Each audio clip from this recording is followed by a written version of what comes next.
სუფთა ენერგიაზე გადასვლის შესაძლებლობები და გამოწვევები. ამ თემაზე იმსჯელეს Fusion Solar Days-ზე, რომელიც საქართველოში უკვე ტრადიციულად ყოველ წელს იმართება. ღონისძიება განახლებადი, განსაკუთრებით კი მზის ენერგიის მიმართულებით საქართველოში ბიზნესის განვითარების მნიშვნელობას მიეძღვნა. რა ძირითადი საკითხები გაჟღერდა შეხვედრაზე და რამდენად მზარდია მოთხოვნა ჩვენს ქვეყანაში მზის ენერგიაზე. სტუმართან Photomate კავკასიის რეგიონალურ დირექტორთან დავით ტყეშელაშვილთან ერთად ვისაუბრებთ. მოგესალმებით დავით, დიდი მადლობა რომ ხართ ჩვენი სტუმარი. მოგესალმებით, ძალიან დიდი მადლობა მოწვევისათვის. დავით, სანამ თვითონ ღონისძიებას შევეხებით და განვიხილავთ იმ თემებს, რაზეც აქცენტი გაკეთა ღონისძიების ფარგლებში, იმ მაყურებლისთვის, ვისაც არ არის ცნობილი თქვენი კომპანიის შესახებ. მოკლედ რო გითხრათ, რომელი წლიდან ოპერირებთ ქართულ ბაზარზე და ძირითადად რა საქმე ანობს Photomate კავკასია. მოგახსენებთ ანუკი.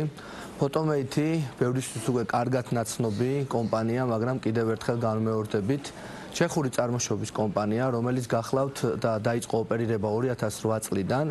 თავდაპირველად გახლავთ ევროპაში, შემდგომ კი 2016 წლიდან იგი უშუალოდ გახდა Huawei-ის გლობალური კომპანიის ოფიციალური წარმომადგენელი. სხვადასხვა რეგიონებში უკვე 2021 წლიდან Photomate ოფიციალურად შემოვიდა კავკასიისა და ცენტრალური აზიის ბაზარზე. ცენტრალურ აზიაში ცოტა მოგვიანებით 2021 წლიდან დავიწყეთ საქართველოში, სომხეთსა და აზერბაიჯანში ოპერირება. კომპანია Photomate გახლავთ კომპანია, რომელიც მოაწოდებს Fusion Solar-ის, ანუ მზის ელექტროსადგურებისთვის განკუთვნილ ინვერტორებს, ეგრეთ წოდებულ მზის გარდამქმნელებს და ამასთან ერთად სხვა ყველა საჭირო და ჭკვიან მოწყობილობებს, ასევე ბატარეის შემნახველ მოწყობილობებს და ჩვენ სრული პროდუქტთან ერთად რა თქმა უნდა ვყიდით და ვაწოდებთ ადამიანებს სერვისს. ყველაფერი რაც დაკავშირებულია Photomate-თან და იმ პროდუქციასთან, რასაც ვაწოდებთ ბიზნესს, ასევე ჩვენ მასთან ერთად ამ ყველაფერს ვაყოლებთ სერვისს, რითაც ჩვენ ვართ წამყვანი და ძლიერი დღევანდელ და ქართულ ბაზარზე. რა დინამიკა რამდენად მზარდია მოთხოვნა მიწოდების ნაწილში, ამაზე ოდნავ მოგვიანებით დაგესვავთ კითხვებს. ღონისძიების ნაწილსად დაუბრუნდეთ.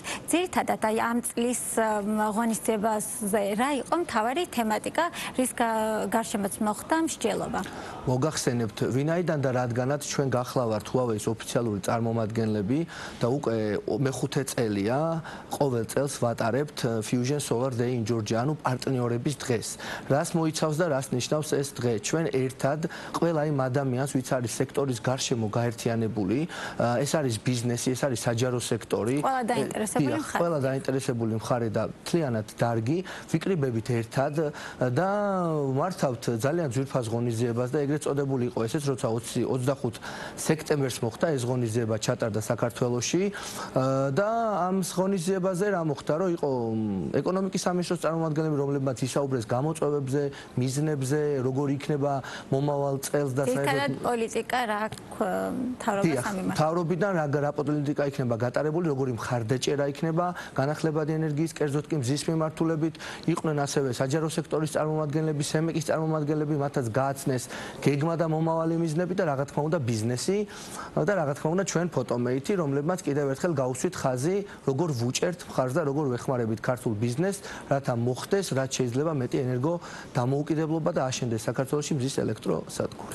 ერთ-ერთი საკითხი, რაზეც როგორც ჩემთვის ცნობილი ამ მსჯელობა იყო, არის დამაგროვებელი ბატარეები და ეს მოიაზრება გადაჭრის გზად იმ გამოწვევისთვის, რაც მზის და ქარის ენერგიას ახასიათებს ქსელთან ინტეგრაციის კუთხით.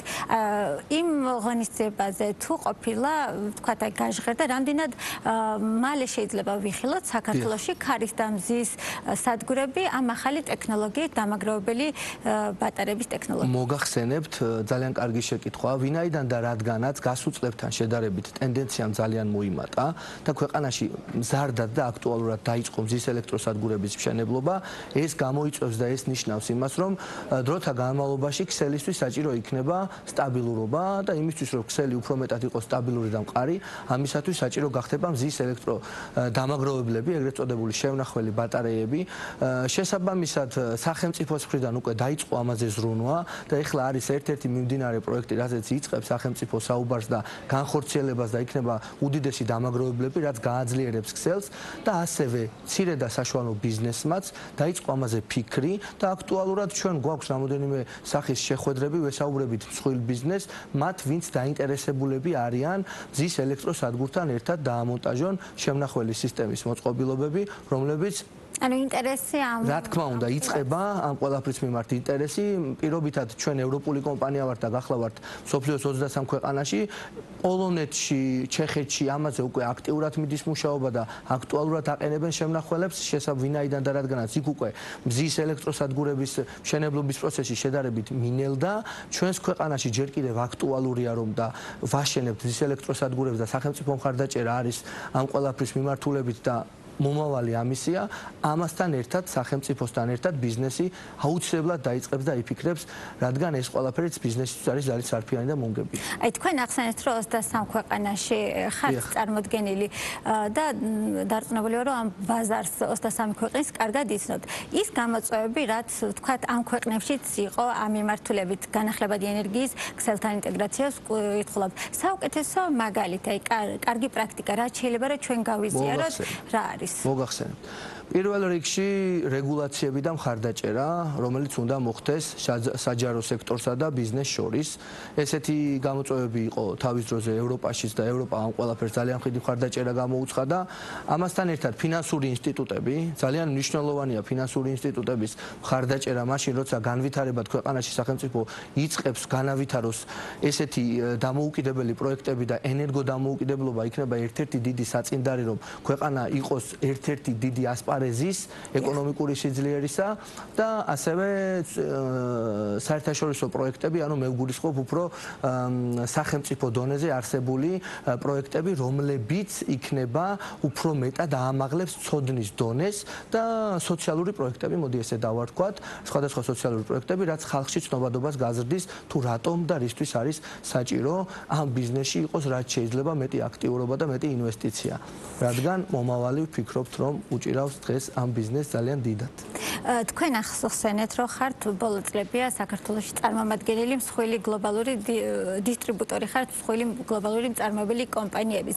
როგორია ბაზარზე დინამიკა მოხმარება მიწოდების ნაწილში? რამდენად მზარდია როგორც საყოფაცხოვრებო მიმართულებით, ასევე მსხვილი და მცირე ზომის სადგურებისთვის?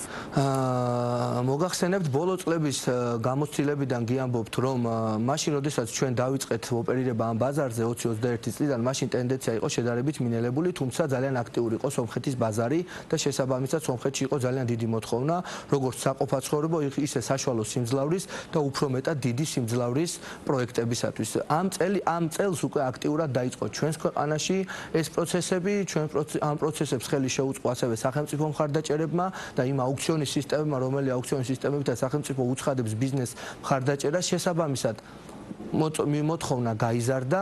ჩვენ როგორც ფოტომეითი და როგორც გლობალური პარტნიორი Huawei-ის და ასევე ერთ-ერთი მსხვილი პანელების მომწოდებელი კომპანია Astro Energy-ს აქტიურად ვუჭერთ მხარს ამ ბიზნესს. ჩვენ ადგილზე გვაქვს ჩვენი საწყობი, ეგრეთ წოდებული, რომელიც მთლიანად მომარაგებულია ყველა იმ საჭირო პროდუქციით, რაც სჭირდება დღესდღეობით ბაზარში და ყოველთვის მზათა ვართ მიწოდება იყოს საკმარისი მოთხოვნისთვის, თუმცა ხანდახან ჩდება პატარ-პატარა გამოწვევები, მაგრამ დროთა განმავლობაში ეს ყველაფერი ნელ-ნელა აღმოიფხვრება და ვიქნებით ბიზნესისთვის სრულფასოვნად მხარდამჭერი კომპანია და ვართ კიდეც. დიახ, და ბოლო კითხვა ეხება ალბათ ერთ-ერთი ჩემ ბოლო კითხვა ეხება ალბათ ერთ-ერთ გამოწვევას სამიმართულებით კვალიფიციური კადრები. რამდენად დიდი გამოწვევა ეს დარგისთვის, საკმაოდ მაღალანაზღაურებადი პროფესია, თუ არის თქვენთვის ცნობილი კურსები, რომელსაც ჩვენ მაყურებელი რომ უყურებს და აქვთ სურვილი რომ შეისწავლონ ეს პროფესია, თუ არის თქვენთვის ცნობილი კურსები, სადაც შეიძლება დაეუფლონ ფოტოვოლტური სისტემის მონტაჟს, ექსპლუატაციის და მონიტორინგის უსაფრთხო წესების. მოგახსენებთ, ძალიან მნიშვნელოვანი და საინტერესო კითხვაა და ერთ-ერთი აქტუალური და მე მინდა რომ ამ კუთხით ქვეყანაში უფრო მეტად დაიწყოს სახელმწიფომ ამაზე ყურადღების მიქცევა. დიახ, ჩვენს ქვეყანაში ამ ეტაპზე მე ვფიქრობ, რომ არის პრობლემა უფრო მეტად ინჟინერიის თვალსაზრისით, ვინაიდან და რადგანაც ეს არის სპეციფიური ბიზნესი და ამას ამას ძალიან კარგი ცოდნა ჭირდება, ამ ყველაფერს ჭირდება შემდგომ სერვისით განვითარება და ჩვენ გვჭირდება რომ აღვზარდოთ ძალიან კარგი ინჟინრები. საბედნიეროდ ჩვენთან ფოტომეიტში არსებობენ ძალიან კარგი ინჟინერთა გუნდი, რომლებიც ასევე ჩართულები არიან ამ საგანმანათლებლო პროცესებში და რა თქმა უნდა გასულ წელს გრედასთან ერთად საქართველოს განახლებადი ასოციაცია, ენერგიის განახლებადი ასოციაციასთან ერთად ჩვენ შევძელით და ჩვენი ინჟინრები ჩაერთვნენ ამ საგანმანათლებლო პროგრამაში. ეს ხდებოდა ჭიათურაში, მულტიფუნქციური ცენტრი არსებობდა, სადაც ადამიანებს შეეძლოთ დაუფლებოდნენ თუ რა არის ვის ელექტროსადგური, როგორ ხდება მისი მონტაჟი, მშენებლობა და ასე შემდეგ. ეხლა შემდეგი კურსები იმართება მარნეულში, არსებობს ესეთი საგანმანათლებლო კოლეჯი და ასევე ქუთაისშიც. ასევე აქტიურად არიან ჩვენი წარჩინებული და წარმატებული ინჟინრები, რომ კიდევ ერთი და ახალი კურსები დაწერონ ამასთან მიმართებაში და მოკლედ ფოტომეიტი ძალიან აქტუალურად არის ჩართული ამ მსვლელობაში. ჩვენ ასევე ლაბორატორია გავაკეთეთ ტექნიკურ უნივერსიტეტში, სადაც აქტუალურად მართავთ ტრეინინგებსაც. შესაბამისად, ჩვენ ვფიქრობთ და მე ვფიქრობ, რომ დღეს საქართველოში არსებული ინჟინრების არ გავკადნიერდები და ვიტყვი 50% სწორედ ფოტომეიტის წყალობით შეძლეს და გაიგეს უფრო მეტი განახლებადი ენერგიის შესახებ. ძალიან დიდი მადლობა დავით, მე გისურვებთ წარმატებებს. მაყურებელს შევახსენებ, რომ ჩვენი სტუმარი იყო ფოტომეიტ კავკასიის რეგიონალური დირექტორი დავით ყეშელაშვილი.